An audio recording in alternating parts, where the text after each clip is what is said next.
Okay, hello everyone. Again, welcome you all to the Singh पाठशाला online classes. तो देखिए दोस्तों, हमने एनिक बॉन्ड के फॉर्मेशन के बारे में पढ़ लिया था, बट उसके फॉर्मेशन को दिखाते कैसे हैं, उसके लिए हमें ज़रूरत पड़ती है लुईस इलेक्ट्रॉन डॉट स्ट्रक्चर की। तो आज की क्लास में हम सीखेंगे लुईस इलेक्ट्रॉन डॉट स्ट्रक्चर कैसे ड्रॉ करते हैं। ठीक है, तो हमारे टॉपिक का नाम है how to draw Lewis electron dot structure.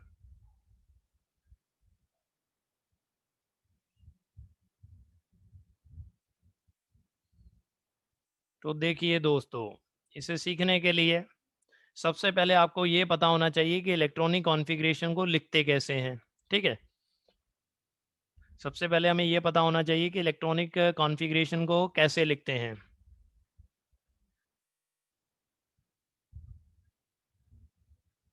Electronic configuration लिखने का मतलब होता है filling of electrons in different shells.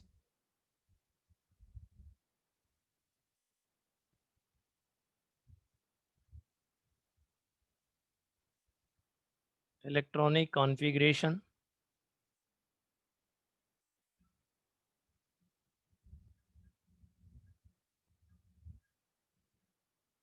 और या मैं ये भी बोल सकता हूँ filling of electrons in different shells.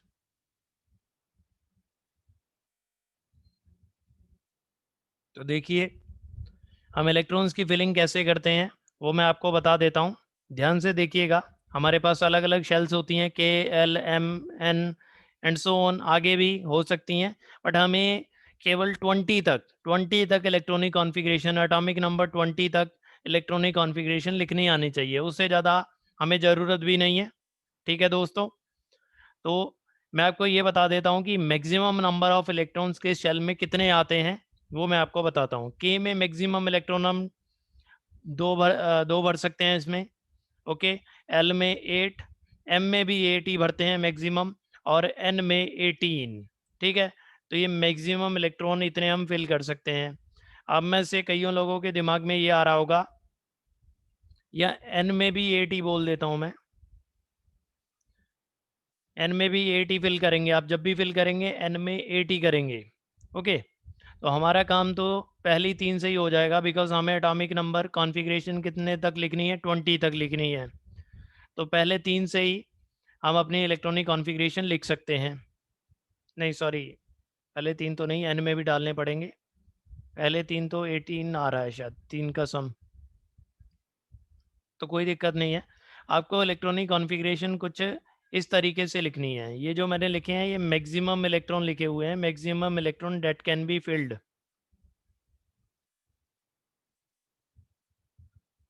Her in a shell. तो देखिए दोस्तों, आप में से कई लोग सोच रहे होंगे सर, हमने तो एक फार्मूला पढ़ा था, वो फार्मूला होता था, वो हमें बताता था कि एक शेल में कितने इलेक्ट्रॉन आएंगे, वो फार्मूला 2n² था। ऐसे तो हम थर्ड शेल जो है, एम शेल जिसकी बात करें, 1 2 3, एम शेल के अंदर 2 3 की पावर स्क्वायर करेंगे तो ये हमारा आंसर जो आ जाएगा वो क्या आ जाएगा, वो 18 आ जाएगा। पर आपने तो 8 लिखा है, तो मैं आपको बता दूं, ये जो 18 जो आंसर आता है थर्ड शेल में, ये बिल्कुल करेक्ट है, हम 18 ही भर सकते हैं। पर असल में जिस शेल के लिए फॉर्मूला था, वो कोई चीज़ अभी आपने पढ़ी नहीं है। जब आप हायर क्लासेस में जाएंगे तो आपको समझ में आएगा कि थर्ड शेल में 18 ही इलेक्ट्रॉन आते हैं। पर यहाँ पे इसे समझने के लिए आप 8 ही भरेंगे। ठीक है, आप 8 ही इलेक्ट्रॉन्स भरेंगे, उस पर मत जाइएगा, मुझे ये पता है फॉर्मूले के बारे में। ठीक है दोस्तों, तो आपको जब भी इलेक्ट्रॉनिक कॉन्फ़िगरेशन लिखनी है या लुईस डॉट स्ट्रक्चर बनाने के लिए हमें इलेक्ट्रॉनिक कॉन्फ़िगरेशन लिखनी होती है, तो आप कुछ इसी तरीके से फिलिंग करेंगे जैसे मैंने की है। ओके, अब लुईस डॉट स्ट्रक्चर कैसे बनाते हैं एक एग्जांपल ले लेते हैं, उससे मैं आपको सिखाता हूँ। फॉर एग्जांपल लिथियम, लिथियम का एग्जांपल ले लेते हैं। लिथियम का एटॉमिक नंबर या कुछ बड़ा ले लेते हैं, से सोडियम ले लेते हैं भाई। सोडियम जिसका एटॉमिक नंबर होता है 11, एटॉमिक नंबर 11 है, तो इसके अंदर प्रोटॉन्स भी कितने होंगे, 11। क्योंकि सोडियम के ऊपर कोई चार्ज नहीं है तो इसके ऊपर इलेक्ट्रॉन भी कितने होंगे, 11। अब इलेक्ट्रॉनिक कॉन्फ़िगरेशन लिखने के लिए सोडियम की इलेक्ट्रॉनिक कॉन्फ़िगरेशन लिखनी है और सोडियम के अंदर इलेक्ट्रॉन है हमें 11 इलेक्ट्रॉन्स को अलग अलग शेल में फिल करना है।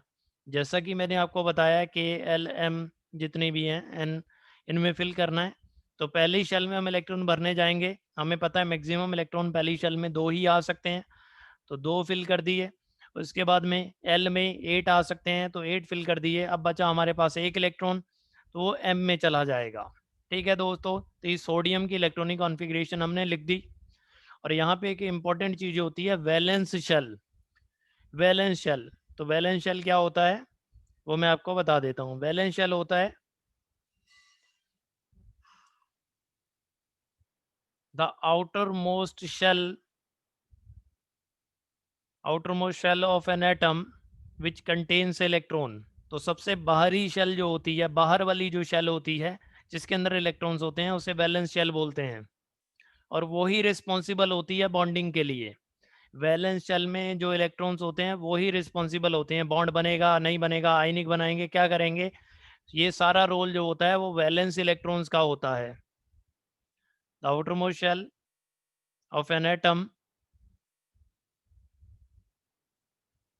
which contains electrons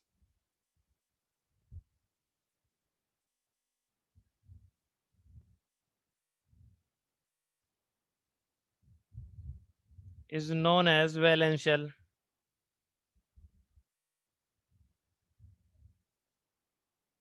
ठीक है दोस्तों, तो यहाँ पे हमारी वैलेंस शेल जो है, सोडियम के केस में वैलेंस शेल एम है।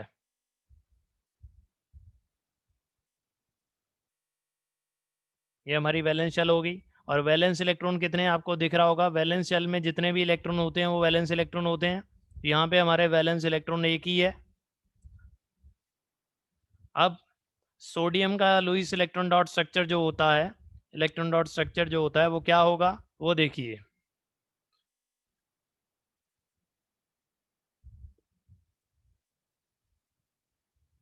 इलेक्ट्रॉन डॉट स्ट्रक्चर बनाने के लिए हमेशा जिस भी एलिमेंट या जिस भी एलिमेंट के एटम की हम बात कर रहे हैं उसका सिंबल बनाना है सबसे पहले। तो ये बन गया सोडियम, सिंबल बना दिया। अब उसके बाद में हमें इसमें वैलेंस इलेक्ट्रॉन्स को रिप्रेजेंट करना होता है डॉट से या क्रॉस से, जिससे चाहे आप कर सकते हैं। ठीक है, सोडियम के अंदर वैलेंस इलेक्ट्रॉन एक ही था, तो मैं एक डॉट बना दूंगा सोडियम के अराउंड। यहाँ इसे एक क्रॉस भी बना सकते हैं, आप कुछ भी बनाएं, आपकी मर्जी, जो आपको अच्छा लगता हो वो बना लें। ठीक है, तो ये हो गया इलेक्ट्रॉन डॉट स्ट्रक्चर किसका, सोडियम का। तो बहुत ही आसान था इलेक्ट्रॉन डॉट स्ट्रक्चर बनाना। किसी और का भी सिखा देता हूँ मैं। फॉर एग्जांपल फ्लोरीन की बात करें, फ्लोरीन का एटॉमिक नंबर 9 होता है। तो इसके अंदर प्रोटॉन्स कितने होंगे, वो भी 9 ही होंगे। और क्योंकि इसके ऊपर कोई चार्ज नहीं है, फ्लोरीन इज न्यूट्रल, तो इसके अंदर इलेक्ट्रॉन भी 9 होंगे। अब फ्लोरीन का इलेक्ट्रॉन 9 है और अब 9 इलेक्ट्रॉन्स की हमें फिलिंग करनी है के एल एम में। जितने भी एन भी लिख सकते हैं, अगर आप इलेक्ट्रॉन ज़्यादा हैं तो शेल्स लिख सकते हैं, अदरवाइज छोड़ भी सकते हैं। तो पहली शेल में 2 भर दिए हमने। दूसरी शेल में कितने भर सकते थे मैक्सिमम, 8 भर सकते हैं, बट हमारे पास है कितने हैं, 7 ही है, तो हम 7 भर देंगे। तो हमारी वैलेंस शेल जो होगी वो एल हो गई, L is our valence shell. और हमारे वैलेंस इलेक्ट्रॉन जो हो गए, वैलेंस इलेक्ट्रॉन जो हो गए वो हो गए 7। ठीक है दोस्तों, तब इलेक्ट्रॉन डॉट स्ट्रक्चर, फ्लोरीन का इलेक्ट्रॉन डॉट स्ट्रक्चर जो होगा उसके लिए क्या करेंगे, सबसे पहले तो फ्लोरीन का सिंबल लिखेंगे। फ्लोरीन का सिंबल लिख दिया हमने एफ। और उसके बाद में उसके वैलेंस इलेक्ट्रॉन्स को रिप्रेजेंट करेंगे डॉट से या क्रॉस से। तो 7 वैलेंस इलेक्ट्रॉन है, तो 1 2 3 4 5 6 और 7, तो 7 डॉट मैंने बना दिए। तो ये ऐसे बनाते हैं हम लुईस इलेक्ट्रॉन डॉट स्ट्रक्चर। और किसी का भी एग्जांपल ले लेते हैं। अभी तक वो वाला केस नहीं आया ना जिसमें मेरे को 8 इलेक्ट्रॉन भरने थे उसमें थर्ड शेल में, तो वो भी दिखा देता हूँ मैं आपको। कैल्शियम की अगर बात करें, कैल्शियम की, तो कैल्शियम का एटॉमिक नंबर होता है 20 और इलेक्ट्रॉन्स, प्रोटॉन होंगे 20। प्रोटॉन तो हमेशा एटॉमिक नंबर के बराबर ही होते हैं, इलेक्ट्रॉन्स भी होंगे 20। अब देखिए इधर अब कैल्शियम के अंदर इलेक्ट्रॉन्स हैं हमारे 20। ओके, अब इन्हें हमें अलग अलग शेल्स में भरना है, KLMN। तो के में मैक्सिमम कितने भर सकते थे, मैंने आपको बताया था 2। एल में मैक्सिमम कितने भर सकते हैं, 8। और एम में भी कितने मैक्सिमम भर सकते हैं, 18 नहीं 8। ओके, तो हमने फिल कर दिए 18 इलेक्ट्रॉन्स, अभी भी 2 बचे हैं, तो वो बचे हुए 2 लास्ट शेल एन में डाल देंगे। तो ये कैल्शियम का हमने इलेक्ट्रॉनिक कॉन्फ़िगरेशन लिख लिया। एन हमारी यहाँ पे वैलेंस शेल है और 2 हमारे वैलेंस इलेक्ट्रॉन हैं, तो वैलेंस इलेक्ट्रॉन हमारे पास 2 ही हैं। ओके, तो कैल्शियम का जो इलेक्ट्रॉन डॉट स्ट्रक्चर आएगा कैल्शियम का, वो बना लेते हैं।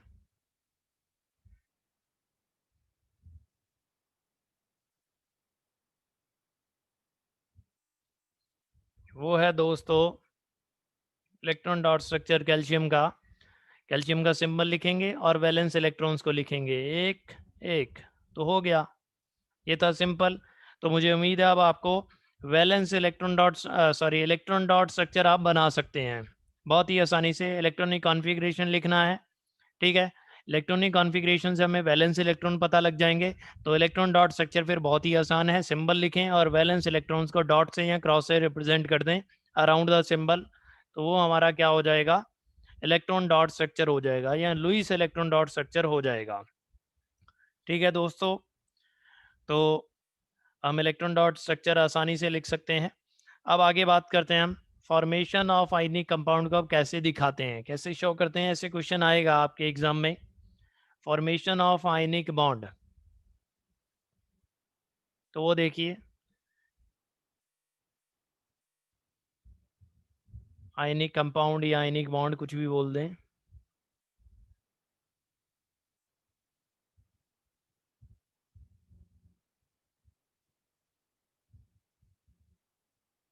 तो मैं क्वेश्चन के फॉर्म में ही लिख लेता हूँ इसे, क्वेश्चन नहीं लिख लेते हम। क्वेश्चन ऐसे आएगा, ड्रॉ द फॉर्मेशन ऑफ या explain the formation of, explain the formation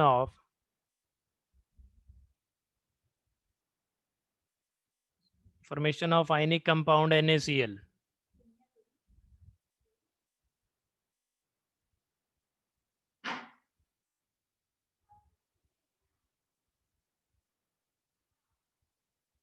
NaCl, ठीक है दोस्तों। तो हमें NaCl जो आयनिक कंपाउंड है इसका फॉर्मेशन हमें बताना है। तो सबसे पहले आप एक कमाल की चीज़ यहाँ पे देखिए, मैंने आपको बोला था कि आयनिक बॉन्ड हमेशा मेटल और नॉन मेटल के बीच में बनती है। तो आप लोग यहाँ से देख सकते हैं सोडियम हमारा मेटल है और क्लोरीन क्या होता था, नॉन मेटल। तो ये मेटल्स और नॉन मेटल के बीच में ही बनता है हमेशा आयनिक बॉन्ड। ठीक है भाई, ये तो हमने समझ लिया। अब इसके फॉर्मेशन को दिखाते कैसे हैं वो देखिए। फॉर्मेशन को दिखाने के लिए, आयनिक बॉन्ड के फॉर्मेशन को दिखाने के लिए हमें सबसे पहले लुईस डॉट स्ट्रक्चर बनाना होता है। पहले सोडियम का बनाएंगे और फिर क्लोरीन का बनाएंगे। तो सोडियम पे चलते हैं भाई। सबसे पहले सोडियम को लिखेंगे। सोडियम का एटॉमिक नंबर आपको पता होना चाहिए। सोडियम का एटॉमिक नंबर होता है 11। तो सोडियम के अंदर प्रोटॉन कितने होंगे, प्रोटॉन भी होंगे 11 और इलेक्ट्रॉन भी होंगे 11। अब सोडियम का इलेक्ट्रॉनिक कॉन्फ़िगरेशन लिखेंगे। सोडियम हो गया जिसके पास इलेक्ट्रॉन कितने हैं, 11, और इन 11 इलेक्ट्रॉन्स को हमें डिस्ट्रीब्यूट करना है अलग अलग शेल्स में। तो के अंदर 2 इलेक्ट्रॉन मैक्सिमम डाल सकते हैं, एल में हम 8 डाल सकते हैं और एम में भी 8 डाल सकते थे, बट हमारे पास एक एक्स्ट्रा जो है वो एम में डाल देंगे हम। तो ये इलेक्ट्रॉनिक कॉन्फ़िगरेशन हो गया सोडियम का। तो यहाँ से इलेक्ट्रॉनिक कॉन्फ़िगरेशन लिखने के बाद आपको पता लग गया होगा कि सोडियम के अंदर कितने वैलेंस इलेक्ट्रॉन है, एक ही वैलेंस इलेक्ट्रॉन है। तो सोडियम का जो लुईस डॉट स्ट्रक्चर होगा वो होगा Na डॉट। ओके, ऐसे ही सिमिलरली क्लोरीन के लिए, जिसका एटॉमिक नंबर कितना होता है, 17 होता है, उसके अंदर इलेक्ट्रॉन्स भी होंगे 17, प्रोटॉन्स भी होंगे 17। बट हमें तो इलेक्ट्रॉन से मतलब है। इलेक्ट्रॉनिक कॉन्फ़िगरेशन लिखने के लिए क्लोरीन इलेक्ट्रॉन हो गए हमारे 17 इलेक्ट्रॉन्स को हम क्या कर देंगे, डिस्ट्रीब्यूट कर देंगे, KLMN। तो फिलिंग करते हैं भाई, 2, 2, 8, 7। तो हमारी M जो है वो वैलेंस शेल है और इसके अंदर वैलेंस इलेक्ट्रॉन कितने हैं? 7। वैलेंस इलेक्ट्रॉन हो गए हमारे 7 और यहाँ पे हमारा कैल्शियम सॉरी क्लोरीन का जो लुईस इलेक्ट्रॉन डॉट स्ट्रक्चर आ जाएगा, उसमें हमें 7 डॉट्स बनाने होंगे। तो ये बना दिया भाई हमने। तो सबसे पहले तो जब भी कभी आयनिक कंपाउंड का फॉर्मेशन एक्सप्लेन करने के लिए आए तो सबसे पहले आपको लुईस इलेक्ट्रॉन डॉट स्ट्रक्चर लिखने हैं, जो भी जिन भी एलिमेंट से वो बना हो। तो सोडियम का भी लिख लिया, क्लोरीन का भी लिख लिया। अब देखिए सोडियम क्लोरीन को हम फिर से लिखेंगे अलग से, क्लोरीन और यहाँ पे सोडियम, सॉरी सोडियम और क्लोरीन उल्टा बोल दिया मैंने, कोई दिक्कत नहीं, लिखा सही।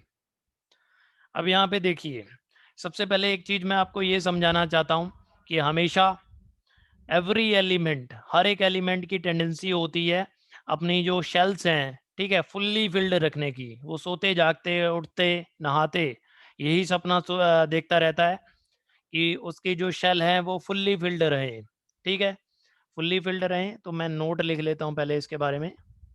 Note,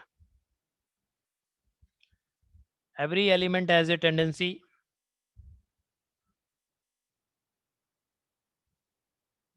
element has a tendency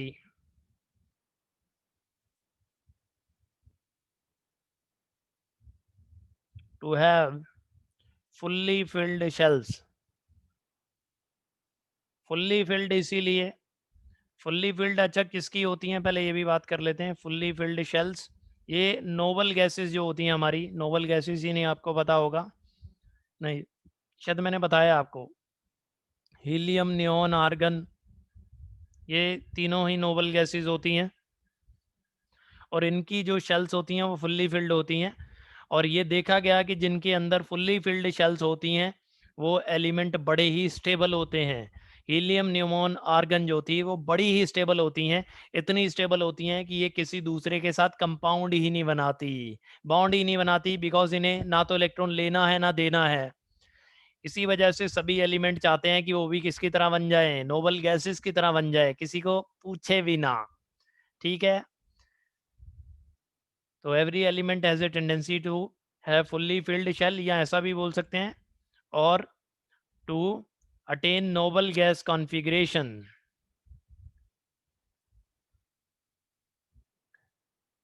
Nobel gases जैसा बनना चाहते हैं सभी एलिमेंट।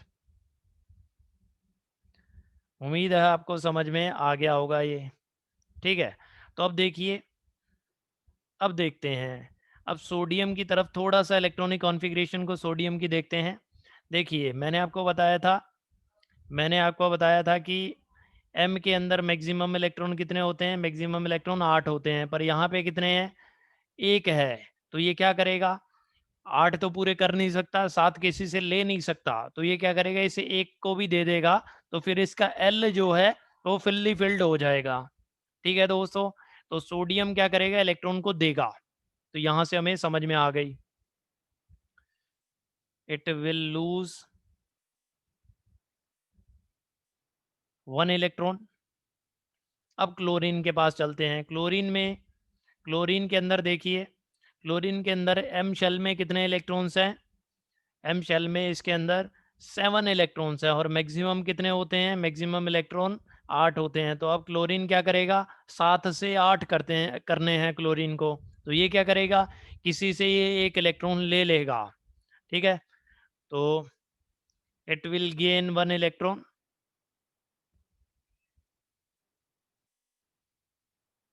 इसी वजह से क्या होता है? आयनिक बॉन्ड का फॉर्मेशन होता है, क्लोरीन को लेने हैं और सोडियम को देने हैं। तो यहाँ से क्या होगा? ये 1 इलेक्ट्रॉन सोडियम क्या करेगा? क्लोरीन को दे देगा। आपको बिल्कुल ऐसे ही दिखाना है, और बल्कि मैं किसी एक को क्रॉस से लिख लेता हूँ और एक को डॉट से लिख लेता हूँ, ताकि हमें पता लगे कि इलेक्ट्रॉन किसका किसके पास गया हुआ है। ठीक है दोस्तों, और इधर वाले क्लोरीन के मैं डॉट से रिप्रेजेंट कर देता हूँ अलग कलर से।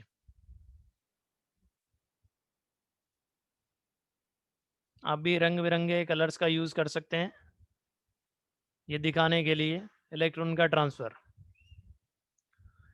तो जब ऐसा होगा तो क्या हो जाएगा, सोडियम, सोडियम का अब इलेक्ट्रॉन डॉट स्ट्रक्चर कैसा हो जाएगा, सोडियम के पास अब एक भी वैलेंस इलेक्ट्रॉन नहीं रहा, वो भी दे दिया उसने जो था, तो सोडियम तो हो गया भैया ऐसे ही।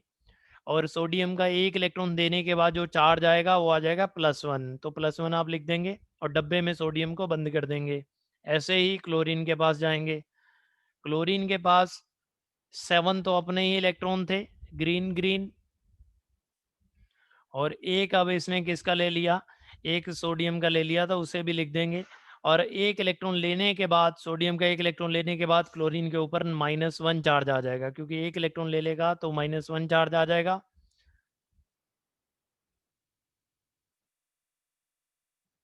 देखिए, तो ये बन गया हमारा। और इन दोनों के बीच में, ठीक है, यहाँ पे इन दोनों के बीच में क्या होगा, अट्रैक्शन होगा, अपोजिटली चार्ज आइंस है, पॉजिटिव और नेगेटिव के बीच में अट्रैक्शन होगा, और यहाँ पे आप लोग डॉटेड डॉटेड लाइन बना के यहाँ पे लिख दोगे आयनिक बॉन्ड, ठीक है। और इसी को एक और तरीके से भी लिख सकते हैं, इसी को और NaCl भी लिख सकते हैं, ओनली NaCl। तो ये आयनिक बॉन्ड का फॉर्मेशन हम मतलब हमने दिखा दिया है, okay.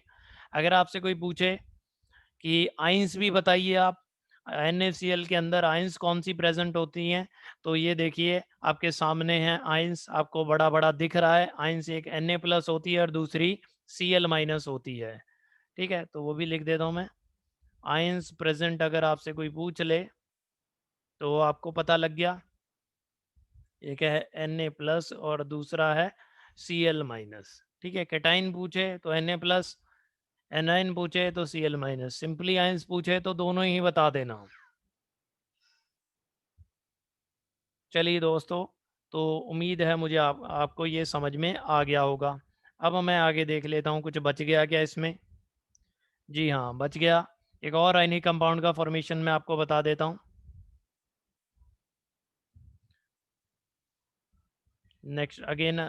Next question, explain the formation of CaCl2। अगर हमें CaCl2 का फॉर्मेशन बताना है तो देखिए, सबसे पहले यहाँ पे भी हम देख सकते हैं कैल्शियम मेटल है और क्लोरीन नॉन मेटल है। अब सबसे पहले आप क्या करेंगे, इलेक्ट्रॉनिक कॉन्फ़िगरेशन लिखेंगे दोनों की, कैल्शियम की भी और क्लोरीन की भी, और उनका इलेक्ट्रॉन डॉट स्ट्रक्चर बनाएंगे सबसे पहले। बट मुझे आता है तो मैं डायरेक्ट ही लिख देता हूँ, आपको इलेक्ट्रॉन डॉट स्ट्रक्चर बना के देखना है, मतलब खुद से बनाना है। तो कैल्शियम का इलेक्ट्रॉन डॉट स्ट्रक्चर होता है ये, कैल्शियम के पास 2 इलेक्ट्रॉन्स होते हैं, और क्लोरीन का इलेक्ट्रॉन डॉट स्ट्रक्चर अभी पीछे ही बनाया था हमने, तो मैं बार बार नहीं बना रहा हूँ उसे, आप लोग बट बना के दिखाएंगे, अगर आपको क्वेश्चन में आएगा तो बनाएंगे आप। तो यहाँ पे क्लोरीन, यहाँ पे क्लोरीन, क्योंकि यहाँ पे 2 क्लोरीन है तो हम 2 लुईस इलेक्ट्रॉन डॉट स्ट्रक्चर बनाएंगे। और एक क्लोरीन के पास कितने इलेक्ट्रॉन्स होते हैं, 7 इलेक्ट्रॉन्स होते हैं।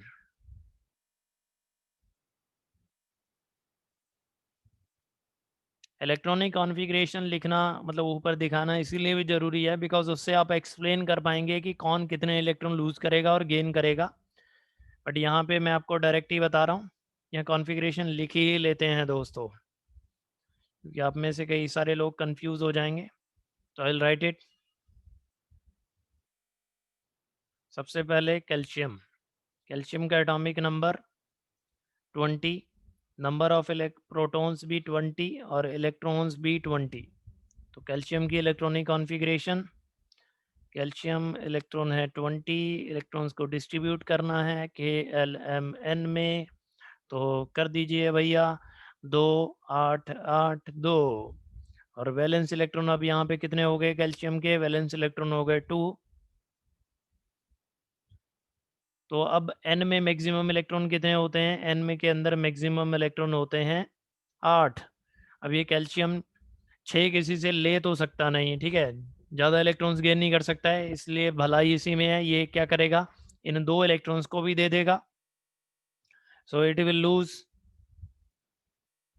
लूज 2 इलेक्ट्रॉन्स, ताकि उसका जो M है वो फुल्ली फिल्ड रहेगा फिर। तो कैल्शियम को 2 इलेक्ट्रॉन देने हैं। अब करते हैं हम क्लोरीन की बात। क्लोरीन के बारे में तो अभी हमने लिखा ही था। एटॉमिक नंबर 17, प्रोटॉन 17, इलेक्ट्रॉन भी 17 and chlorine electron 17 will do distribution of the electrons K L M N 2 8 7। तो यहाँ पे क्लोरीन के वैलेंस शेल में 7 इलेक्ट्रॉन है और मैक्सिमम कितने होते हैं एम में, मैक्सिमम 8 होते हैं, तो ये एक इलेक्ट्रॉन गेन कर लेगा।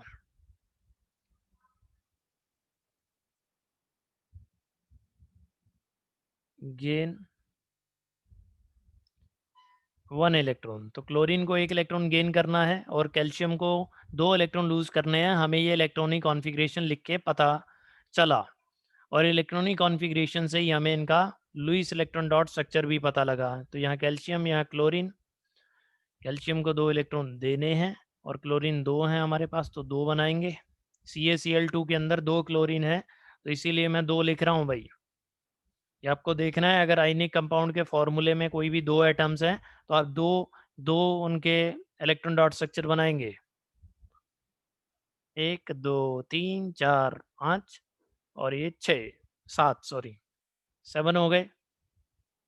यहाँ पे भी 7 हो गए। अब देखिए क्या होगा, क्लोरीन को एक ही लेना है, ठीक है, कैल्शियम को 2 देने हैं और क्योंकि यहाँ पे 2 क्लोरीन है तो कैल्शियम क्या करेगा, दोनों को एक एक इलेक्ट्रॉन दे देगा, एक तो ऊपर वाले क्लोरीन को और एक दे देगा नीचे वाले क्लोरीन को। तो कैल्शियम 2 इलेक्ट्रॉन दे के क्या बन जाएगा, देखिए कैल्शियम का जो स्ट्रक्चर लुईस डॉट स्ट्रक्चर होगा उसमें 2 इलेक्ट्रॉन थे, वो भी दे दिए उसने, तो कोई इलेक्ट्रॉन नहीं लिखेंगे यहाँ पे। और 2 इलेक्ट्रॉन देने के बाद, 2 इलेक्ट्रॉन लूज करने के बाद कैल्शियम के ऊपर 2 पॉजिटिव चार्ज आ जाएगा, जैसा कि मैंने बताया था, इलेक्ट्रॉन जाएगा तो पॉजिटिव आएगा, इलेक्ट्रॉन आएगा तो नेगेटिव आएगा।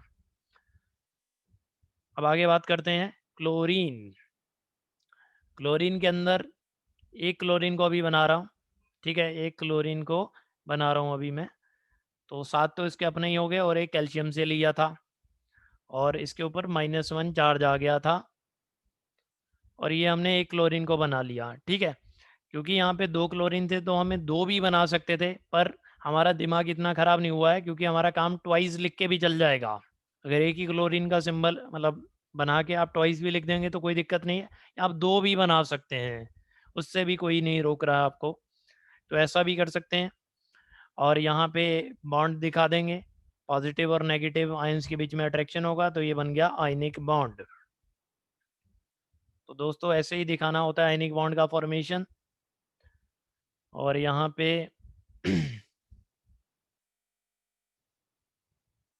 यहाँ पे अगर हमसे कोई पूछे आयंस प्रेजेंट पूछे कि CaCl2 में आयंस प्रेजेंट इन CaCl2, तो वो आयंस भी आप लोग यहाँ से देख सकते हैं बहुत ही बढ़िया तरीके से। यहाँ पे कैल्शियम 2 पॉजिटिव आयन है एंड Cl नेगेटिव आयन है, ठीक है, नेगेटिव या -1 कुछ भी लिख दें आप। ओके दोस्तों, अब आगे चलते हैं। एक और कंपाउंड का मैं फॉर्मेशन बता देता हूँ, थोड़ा अलग। देखो पहले हमने पढ़ा था जिसके अंदर एक एक ही एटम था, एक कैटायन एक एनायन। दूसरा हमने पढ़ा जिसके अंदर 2 एनायन थे। अब मैं एक और समझा देता हूँ आपको, जिसके अंदर 2 कैटायंस होंगे उसे कैसे दिखाते हैं। तो explain the formation of Na2O, sodium oxide. Sodium oxide में देखिए यहाँ पे सोडियम मेटल है और ऑक्सीजन जो है वो हमारा नॉन मेटल है। और जैसा कि मैंने बोला था कि आयनिक बॉन्ड मेटल और नॉन मेटल के बीच में ही बनता है, ठीक है। तो सबसे पहले सोडियम का इलेक्ट्रॉन डॉट स्ट्रक्चर और कॉन्फ़िगरेशन हमें लिखनी है। तो सोडियम एटॉमिक नंबर हो गया 11, प्रोटॉन हो गए 11 और इलेक्ट्रॉन हो गए 11। तो इलेक्ट्रॉनिक कॉन्फ़िगरेशन, सोडियम 11 इलेक्ट्रॉन्स को डिस्ट्रीब्यूट कर देना है KLM में 2,8,1। तो यहाँ पे हमें दिख गया क्लोरीन सोडियम के अंदर एक ही वैलेंस इलेक्ट्रॉन है M में, और M में मैक्सिमम इलेक्ट्रॉन जो होते हैं वो 8 होते हैं। अब ये 7 किसी से लेके 8 पूरे तो नहीं कर सकता है, ये क्या कर सकता है, इस एक को भी क्या कर देगा, लूज कर देगा, ताकि उसकी L जो है वो फुल्ली फिल्ड बन जाए। सो इट विल लूज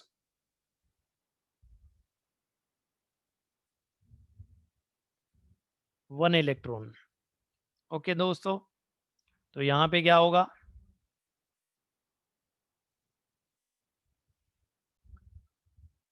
हाँ भाई यहाँ पे हम सिंबल लिख सकते हैं, सोडियम का सिंबल, सोडियम का इलेक्ट्रॉन डॉट स्ट्रक्चर, सॉरी। तो यहाँ पे इलेक्ट्रॉन डॉट स्ट्रक्चर सोडियम का क्या आ जाएगा, सोडियम, और इसके वैलेंस इलेक्ट्रॉन एक है तो एक डॉट से रिप्रेजेंट कर देंगे। अब आगे चलते हैं। नाउ ऑक्सीजन के बारे में, ऑक्सीजन का एटॉमिक नंबर 8 होता है, और इसके अंदर ऑक्सीजन के अंदर फिर इलेक्ट्रॉन्स भी कितने होंगे, प्रोटॉन्स भी 8 होंगे और इलेक्ट्रॉन्स भी 8 होंगे। अब 8 इलेक्ट्रॉन्स को हमें डिस्ट्रीब्यूट करना है शेल्स के अंदर, KLM, ठीक है। तो डिस्ट्रीब्यूशन कुछ ऐसे होगा, पहली शेल में मैक्सिमम 2 इलेक्ट्रॉन, और बाकी बचे हुए इलेक्ट्रॉन्स हम सेकंड शेल यानी कि एल शेल में डाल देंगे, 6। ओके, और एल में मैक्सिमम इलेक्ट्रॉन जो होते हैं, एल के अंदर मैक्सिमम इलेक्ट्रॉन जो होते हैं वो 8 होते हैं, और यहाँ पे ऑक्सीजन के पास 6 हैं। तो ऑक्सीजन क्या करेगा, अपना शेल को फुल्ली फिल्ड बनाने के लिए 2 इलेक्ट्रॉन्स को गेन कर लेगा। सो ऑक्सीजन विल क्या करेगा, oxygen it will gain 2 more electrons.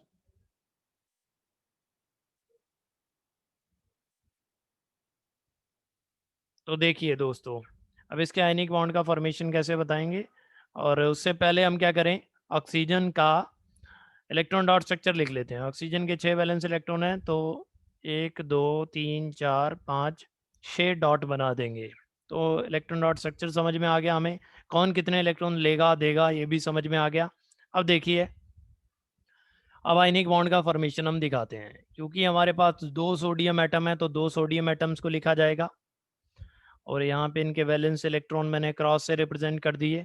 एक ऑक्सीजन एटम है तो एक ऑक्सीजन एटम लिख दिया, और ये ऑक्सीजन एटम के पास ऑलरेडी कितने हैं, 6 वैलेंस इलेक्ट्रॉन है तो 6 वैलेंस इलेक्ट्रॉन लिख दिए। अब क्योंकि हमें पता है कि सोडियम एटम क्या करेगा, इलेक्ट्रॉन का ट्रांसफर करेगा, किसे देगा, ऑक्सीजन को देगा। तो एक इलेक्ट्रॉन यहाँ से आ जाएगा और एक इलेक्ट्रॉन यहाँ से आ जाएगा, और यहाँ पे क्या बन जाएगा, आयंस बन जाएंगे। सोडियम के पास अब कोई भी वैलेंस इलेक्ट्रॉन नहीं रहा, और सोडियम ने एक इलेक्ट्रॉन दे दिया तो इसका 1 पॉजिटिव आ गया, ठीक है। और दो दो सोडियम्स को बार बार लिखने की ज़रूरत नहीं है, आप होल्ट वाइज लिख सकते हैं। उसके बाद में अगर कैल्शियम सॉरी ऑक्सीजन की बात करें, तो यहाँ पे ऑक्सीजन हो गया भाई। अब वैलेंस इलेक्ट्रॉन ऑक्सीजन के पास क्या थे, ऑक्सीजन के पास 6 तो अपने ही थे, और 2 कहाँ से ले लिए, सोडियम से ले लिए। तो ऑक्सीजन के ऊपर 2 नेगेटिव चार्ज आ गया, तो ये ऑक्सीजन, ठीक है, लिख लिया हमने। अब इन दोनों के बीच में अपोजिटली चार्ज आयंस के बीच में आयनिक बॉन्ड बनेगा, तो आयनिक बॉन्ड को लिख भी देते हैं, आयनिक बॉन्ड। तो ये आयनिक बॉन्ड का फॉर्मेशन हमने दिखा दिया दोस्तों। और अगर हमसे कोई पूछे ions present in Na2O, ions present in Na2O, sodium oxide के अंदर आयंस अगर कोई पूछ ले तो वो आयंस होंगे Na plus and O2 negative. ठीक है दोस्तों, अब हम आगे चलते हैं भाई। अब आगे चलते हैं, हमें पढ़ना है जो हमारा लास्ट टॉपिक है, properties of the ionic compound. Ionic compounds की कुछ खास बातें या properties. So properties of ionic compound.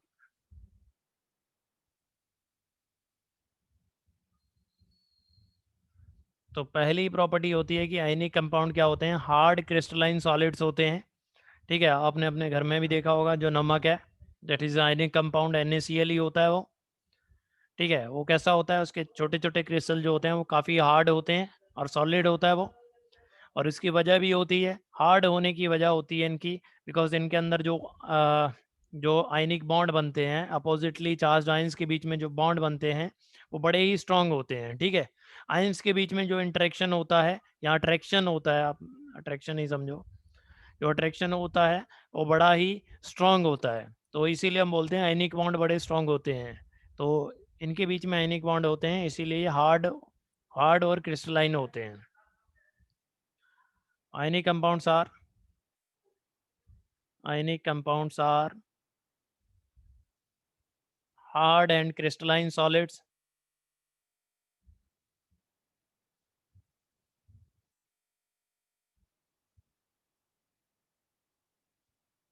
Solids due to the strong electrostatic strong electrostatic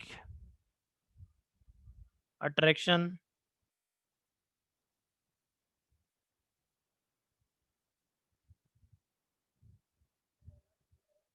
between oppositely charged ions.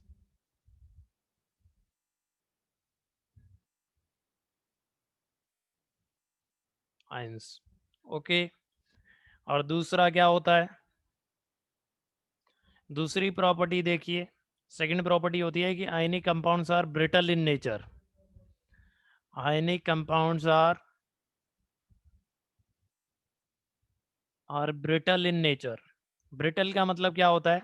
कोई भी ऐसी चीज जिसे हम थोड़ा सा अगर फोर्स अप्लाई करें तो वो क्या हो जाता है, वो टूट जाती है, ठीक है, ब्रेक हो जाती है। मेटल्स की तरह अगर मेटल पे जैसे कुछ चीज़ें होती हैं ना कि वो अपनी शेप चेंज कर लेती हैं, मोल्ड हो जाती हैं, बट आयनिक कंपाउंड्स में ऐसा नहीं होता है। अगर हम इस पे फोर्स अप्लाई करेंगे, ठीक है, तो वो सीधा टूटेगा ही। आप ये घर पे अप्लाई करके देख सकते हैं। एक सॉल्ट का क्रिस्टल लेना, अगर आप सोचो कि उसे दबा के मैं थोड़ा पतला मोटा सीधा कर दूंगी तो ऐसा कभी नहीं होगा, वो टूट ही जाएगा हमेशा, ठीक है। तो ब्रिटल का मतलब जो है वो भी लिख लेते हैं, that is get breaked and get broken when some force is applied.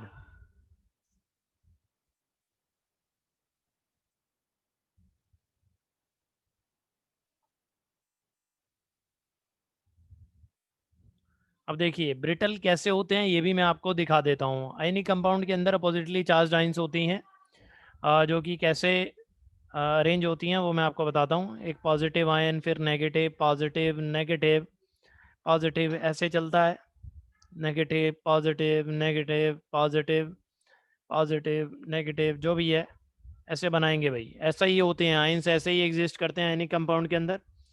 तो क्या होता है जब हम इसके ऊपर थोड़ा सा फोर्स लगाएं, सबसे ऊपर वाली लेयर पे देखिए, फर्स्ट लेयर, टॉप लेयर,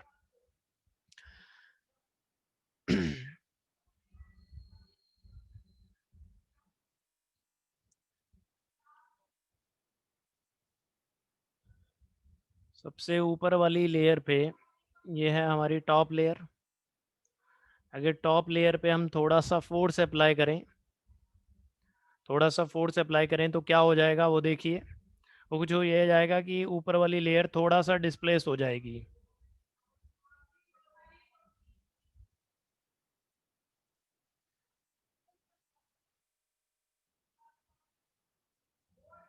तो डिस्प्लेस होने के बाद में जो फर्स्ट लेयर होगी वो कुछ ऐसे अरेंज हो जाएगी, ठीक है दोस्तों। फर्स्ट लेयर क्या हो जाएगी, थोड़ी सी डिस्प्लेस हो गई। तो इस डिस्प्लेस होने की वजह से क्या होगा, यहाँ पे आप देख सकते हैं पॉजिटिव के सामने पॉजिटिव आ गया, पॉजिटिव के नेगेटिव के सामने नेगेटिव आ गया। फिर तो यहाँ पे जो लाइक जो लाइक आइंस थी, जिनके ऊपर लाइक चार्जेस थे, तो वो क्या आ गई, आइंस पास पास आ गई। तो उसकी वजह से क्या होगा, यहाँ पे रिपल्शन होगा भाई। पॉजिटिव पॉजिटिव के बीच में रिपल्शन होता है, नेगेटिव नेगेटिव के बीच में रिपल्शन होता है। तो रिपल्शन होने की वजह से क्या होगा, एकदम से ये ऊपर वाली जो लेयर होगी वो ब्रेक हो जाएगी, अलग हो जाएगी। इसीलिए हम बोलते हैं यहाँ पे रिपल्शन होगा पूरे में, इसीलिए हम बोलते हैं कि एनी कंपाउंड जो होते हैं वो ब्रिटल होते हैं, यही वजह होती है। Second sorry third, that is the ionic compound है। आयनिक कंपाउंड सॉलिड्स होते हैं तो मेल्टिंग पॉइंट और बॉइलिंग पॉइंट इनके काफ़ी हाई होते हैं। उसकी वजह भी स्ट्रॉन्ग आयनिक बॉन्ड्स ही होती हैं। Ionic compounds have high melting point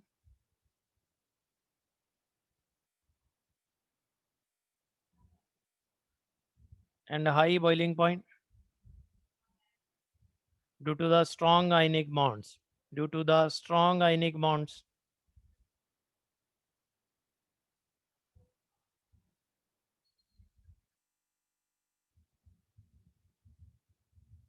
तो ये वजह होती है भाई, ठीक है। बहुत हाई मेल्टिंग पॉइंट होता है आयनिक कंपाउंड्स का, या बॉइलिंग पॉइंट भी। बॉइलिंग पॉइंट की तो बात ही नहीं हम करते, बिकॉज बॉइलिंग पॉइंट लिक्विड्स के लिए होता है, और आयनिक आयनिक कंपाउंड जो है वो सॉलिड है, तो इनके लिए मेल्टिंग पॉइंट ही डिफाइन होता है। बट अगर हम बहुत ज़्यादा टेम्परेचर लगा के अगर किसी को मेल्ट कर दें किसी आयनिक कंपाउंड को, तो फिर उसका बॉइलिंग पॉइंट भी डिफाइन होता है। तो इसीलिए दोनों चीज़ें लिखी गई हैं यहाँ पे। और बहुत ज़्यादा हाई मेल्टिंग पॉइंट होता है। फॉर एग्जांपल अगर NaCl की बात करूँ, जो हम घर में हमारे नमक है, ठीक है, उसी का ही जो मेल्टिंग पॉइंट होता है, वो मेल्टिंग पॉइंट जो होता है इसका 1200 केल्विन के अराउंड होता है। 1200 केल्विन, मुझे एग्जैक्ट याद नहीं है, 1200 के अराउंड ही होता है। 1200 केल्विन मतलब बहुत ज़्यादा हाई टेम्परेचर हो गया, अराउंड 1000 डिग्री सेल्सियस, ठीक है। और इतना हाई टेम्परेचर अचीव करने के लिए बहुत पैसा खर्च होता है भाई। मतलब सिंपली हम नॉर्मल आग जलाई तो 1000 डिग्री सेल्सियस नहीं मिल जाएगा आपको, ठीक है। ओके। नाउ फोर्थ प्रॉपर्टी जो होती है, fourth property, ionic compounds are soluble in, ionic compounds are soluble in water and but but insoluble in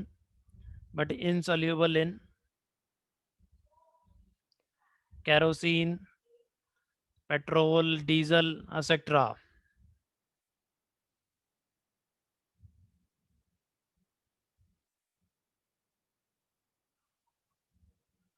etc.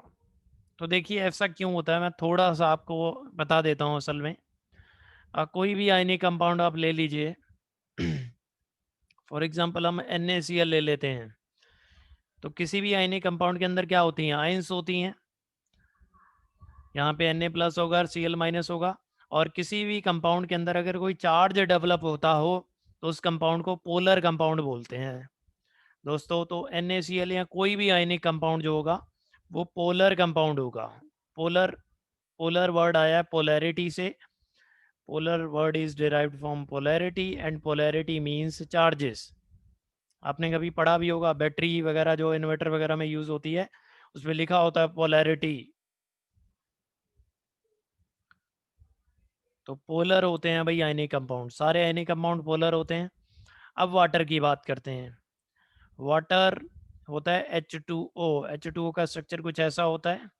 और वाटर के अंदर भी ऑक्सीजन पे थोड़ा सा नेगेटिव होता है और हाइड्रोजन पे पॉजिटिव होता है। ये मतलब अभी आपको समझ नहीं आएंगी ये बातें, इलेक्ट्रोनेगेटिविटी कुछ होता है उसकी वजह से ये सब होता है। बट आप सीधा याद कर लें कि वाटर पोलर होता है, ठीक है दोस्तों। और NaCl या आयनिक कंपाउंड जितने भी होंगे वो सारे ही पोलर होंगे। तो एक प्रिंसिपल होता है like dissolves like, like dissolves like principle होता है। उसके अकॉर्डिंग सॉलिबिलिटी ज़्यादातर सब्सटेंसेस जो होते हैं इसे फॉलो करते हैं लाइक डिजॉल्व्स लाइक प्रिंसिपल को। लाइक डिजॉल्व लाइक प्रिंसिपल का मतलब हो गया, अगर कोई भी पोलर चीज़ अगर पोलर में डाली जाए, पोलर को पोलर में डाला जाए तो वो सॉल्यूबल होगा। पोलर प्लस पोलर सॉल्यूबल होगा, ठीक है। और पोलर प्लस नॉन पोलर क्या होगा, इनसॉल्यूबल होगा।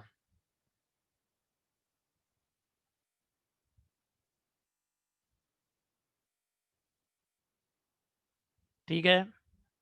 और ऐसे ही non polar plus non polar भी सॉल्यूबल होते हैं।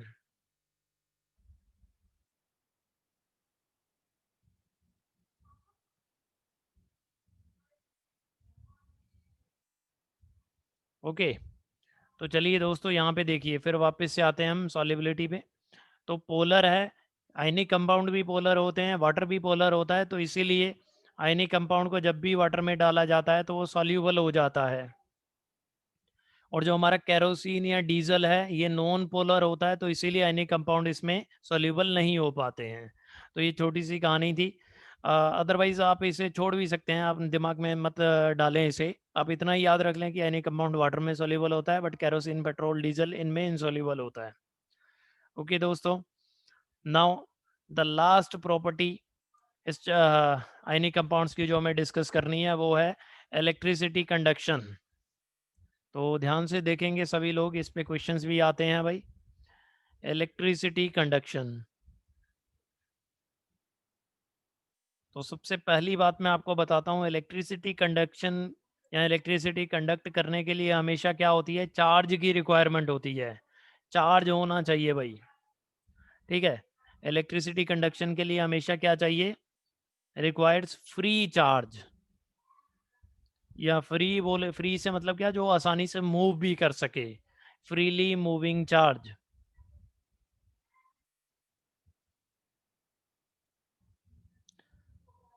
तो होता क्या है भाई, फ्रीली मूविंग चार्ज, तो तीन पॉसिबिलिटी हो सकती है हमारे पास, तीन पॉसिबिलिटीज हो सकती हैं। एक तो फ्रीली मूविंग चार्ज इलेक्ट्रॉन्स भी होते हैं, ठीक है, इलेक्ट्रॉन्स भी होते हैं, इलेक्ट्रॉन पे भी तो चार्ज ही है। तो यहाँ तो फ्री इलेक्ट्रॉन्स हों, कौन सा रंग चल गया ये, फ्री इलेक्ट्रॉन्स हो। यहाँ क्या हो सकता है, फ्री आयंस हो, बिकॉज आयंस के ऊपर भी चार्ज होता है। और तीसरी पॉसिबिलिटी हो सकती है कि आयंस तो हैं बट नॉट फ्री।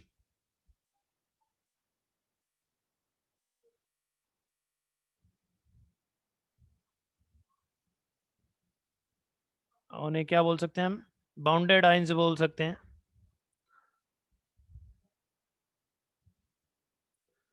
और चौथी पॉसिबिलिटी होती है कि चार्ज ही ना हो। तो फोर्थ पॉसिबिलिटी है कि चार्ज ही ना हो, अनचार्ज हो। तो देखिए, अनचार्ज के केस में कभी भी इलेक्ट्रिसिटी कंडक्शन नहीं होगा, इस केस में इलेक्ट्रिसिटी कंडक्ट नहीं होगी। फ्री इलेक्ट्रॉन्स के केस में इलेक्ट्रिसिटी कंडक्ट होगी, बिल्कुल होगी। अगर इलेक्ट्रॉन्स मूव कर रहे हैं तो क्या ही दिक्कत है, ठीक है। और ये फ्री इलेक्ट्रॉन्स ही होते हैं जिसकी वजह से क्या होता था, मेटल्स कंडक्ट करते थे, ठीक है। मेटल्स में हमने पढ़ा था ना, मेटल के इलेक्ट्रॉन लूज करने की टेंडेंसी होती है। तो जब भी कभी हम किसी मेटल की स्ट्रिप लें, ठीक है, कोई रोड ले लो मेटल की, मान लो आयरन की रोड ले ली, तो आयरन के अंदर हमेशा उसके वैलेंस इलेक्ट्रॉन में कुछ, वैलेंस शेल में कुछ इलेक्ट्रॉन्स पड़े होंगे जो कि वो आसानी से क्या कर सकता है, लूज कर सकता है उन्हें। तो होता है ऐसा ही था, आयरन या कोई भी मेटल इलेक्ट्रिसिटी कंडक्ट इसीलिए करता है बिकॉज उसके अंदर क्या होते हैं, फ्री इलेक्ट्रॉन्स होते हैं। और नॉन मेटल्स के अंदर नहीं होते थे फ्री इलेक्ट्रॉन्स, तो इसीलिए वो नहीं करते थे। ओके। अब फ्री आयंस की बात करें, तो फ्री आयंस किस में होती हैं, फ्री आयंस होती हैं हमारी, यहाँ तो आयनिक कंपाउंड्स अगर सॉलिड स्टेट में होते हैं तो उनकी आयंस फ्री नहीं होती हैं, यहाँ तो उन्हें पानी में घोला जाए। तो मैं लिख देता हूँ aqueous solution of ionic compound, या क्या कर दिया जाए, आयनिक कंपाउंड्स को मेल्ट कर दिया जाए, और मोल्टन आयनिक कंपाउंड्स। तो इन दोनों ही केसेस में फ्री आयंस हमें मिल जाएंगी।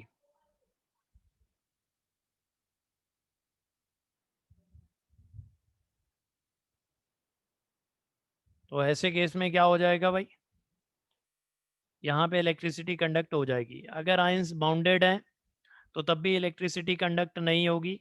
और इसका एग्जांपल है solid NAC, solid ionic compounds. Solid state में आयनिक कंपाउंड्स क्या करते हैं, उनके अंदर आयंस बाउंडेड होती हैं तो वो इलेक्ट्रिसिटी को कंडक्ट नहीं करते हैं दोस्तों, ठीक है। तो ये इलेक्ट्रिकल कंडक्शन की समरी थी। अब में से कई लोगों के दिमाग में ये आ रहा होगा, सर ने फ्री इलेक्ट्रॉन्स बोले हैं, फ्री प्रोटॉन्स नहीं बोले हैं। तो आपके लिए बता दूं, मैंने स्टार्टिंग में ही बताया था, प्रोटॉन्स को कभी भी न्यूक्लियस से निकाला नहीं जा सकता है, ठीक है, या एटम से निकाला नहीं जा सकता है, क्योंकि प्रोटॉन कहाँ होते हैं, प्रोटॉन न्यूक्लियस में होते हैं। प्रोटॉन को निकालने निकालने का मतलब शेर को उसकी उसके जो भी घर है वहां से निकालना, और बहुत इम्पॉसिबल है वो, ठीक है दोस्तों। जो निकाल सकता है शेर को निकाल ले फिर। अब आगे बात करते हैं, हमने इससे क्यों पढ़ा ये इलेक्ट्रिकल कंडक्शन, तो आपको बताने के लिए पढ़ा। वो ये चीज़ थी कि ionic compound do not conduct electricity, do no ionic compound do not conduct electricity in there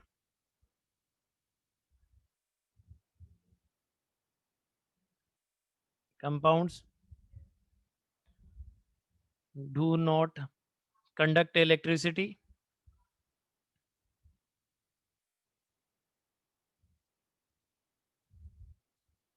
in their in solid state, in their solid state because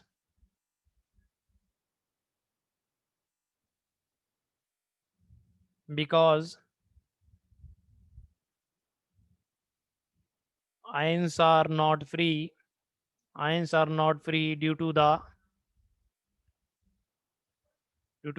strong electrostatic forces of attraction. क्योंकि ionic compound में solid state में जब होते हैं ions, तो एक ion मतलब दूसरे आयन, एक कैटायन और एक एनायन, सभी क्या होते हैं, अट्रैक्टेड होते हैं। ठीक है, तो अट्रैक्शन की वजह से वो मूव नहीं कर सकते, due to strong electrostatic forces of attraction between oppositely charge ions.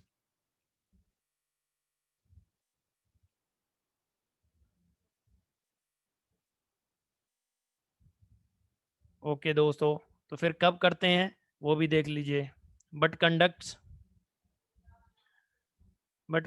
Electricity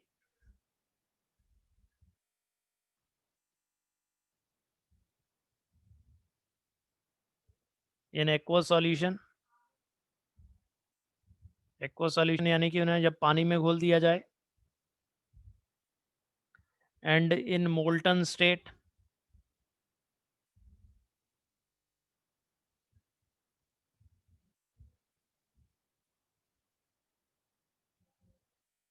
because the ions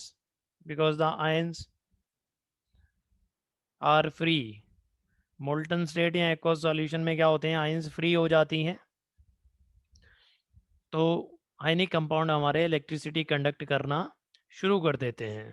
ठीक है दोस्तों, तो अगर मैं आपके सामने 3 डायग्राम बनाऊं, जैसा कि एक डब्बा लिया हमने, एक डब्बा लिया जिसके अंदर हम क्या डाल दें, इसके अंदर हम क्या डाल दें, सॉलिड NaCl डाल दें। ओके, और क्या करें, इसमें इलेक्ट्रोड्स को डाल दें, इलेक्ट्रोड्स को।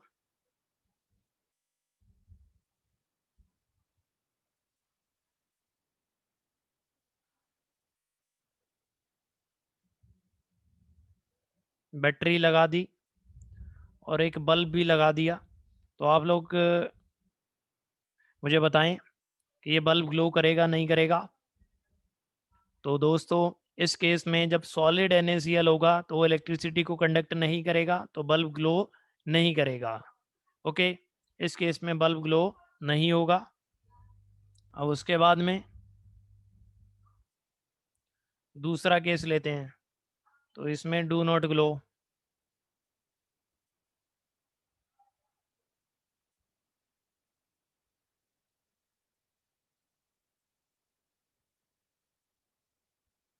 दूसरे केस में हम क्या ले लेते हैं, एक्वस NaCl ले लेते हैं, यानी कि NaCl और वाटर है, NaCl प्लस H2O वाटर है।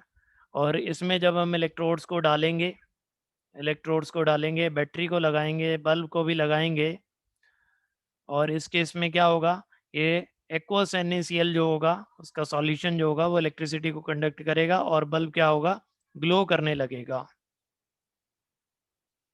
ठीक है, तीसरा केस,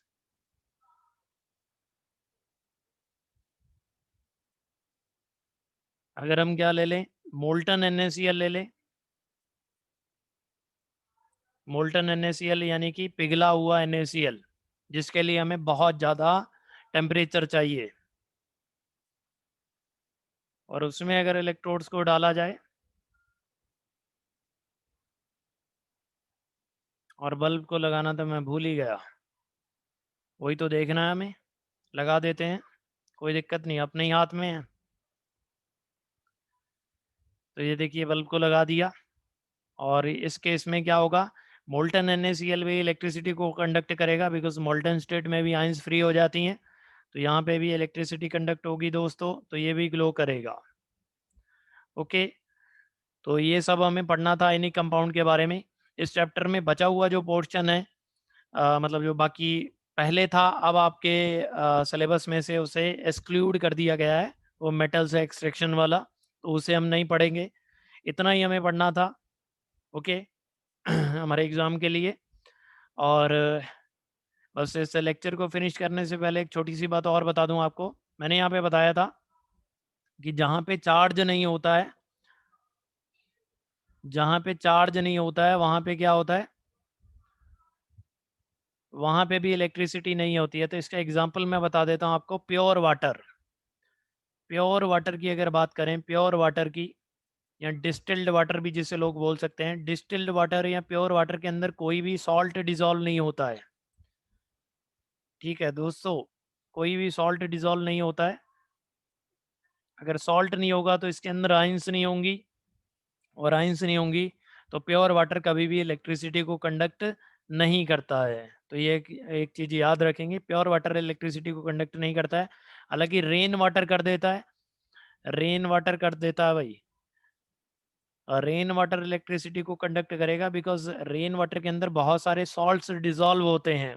और मैंने तो बोला था ही, सॉल्ट डिजॉल्व होंगे तो आइंस होंगी, फ्री आइंस होंगी, फ्री आइंस होंगी तो इलेक्ट्रिसिटी कंडक्ट करेगा। ठीक है दोस्तों, तो हमें यही पढ़ना था इस चैप्टर में। ये चैप्टर कंप्लीट हो चुका है। थैंक यू वेरी मच और for watching and for having patience. और बस यही है, अगर आपको अच्छा लगे कमेंट और शेयर भी करें, अपने भाइयों बंधुओं को भी बताएं दोस्तों, उनके साथ भी शेयर करें, किसी का भला भी हो सकता है इससे।